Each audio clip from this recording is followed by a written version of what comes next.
Nous sommes en guerre avec la misère. I have a dream. L'histoire d'un mec. Vive la République et vive la France! Je suis fatigué, patron. Tout ce que vous entendrez dans cette émission ne sont pas des accusations, mais de simples constatations. Le hic cosmique. Bonjour à tous, chers auditeurs, chères auditrices. Bon, aujourd'hui on va parler d'un sujet vu et revu, mais qui reste quand même fascinant. Petite devinette. Top, je suis un événement considéré comme incontournable sous le Troisième Reich. Événement sportif, je suis dirigé par une bande de lascars honnêtes se faisant très peu de marche sur mon organisation. N'étant absolument pas controversé, je suis organisé à la perfection par un comité.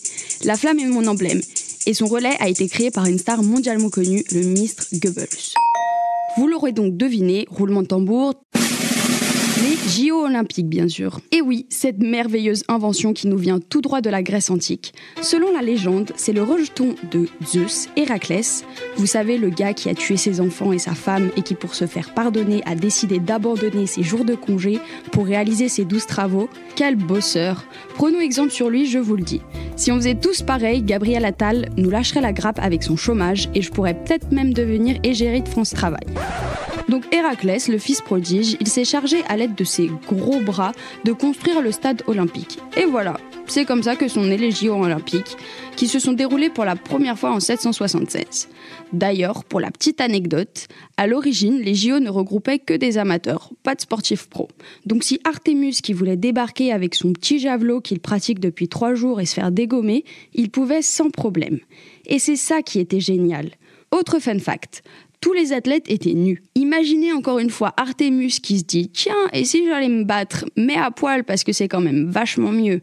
Franchement, le jeu devait en valoir la chandelle et au final, si je devais remonter le temps, ça serait sûrement ça que j'irais voir. Bref, je m'égare.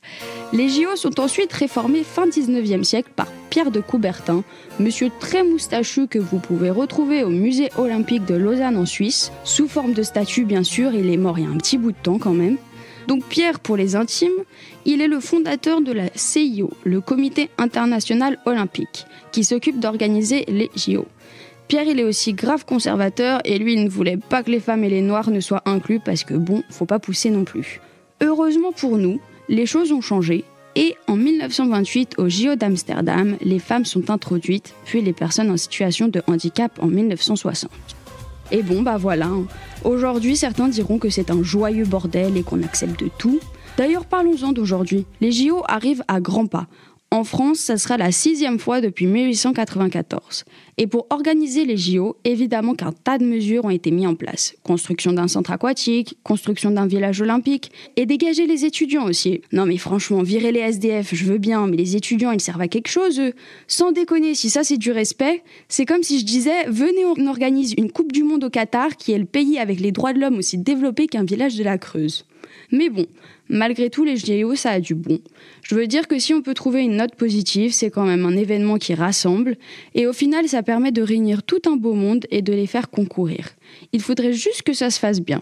Le respect de l'écologie, le respect des droits de l'homme, ne pas virer ni les SDF ni les étudiants. Mais bon, comme nos politiques ont du talent, on ne s'attendait pas vraiment à mieux. L'homme de Néandertal est en train de nous le mettre dans l'os. Ça fait réfléchir. Le hic cosmique.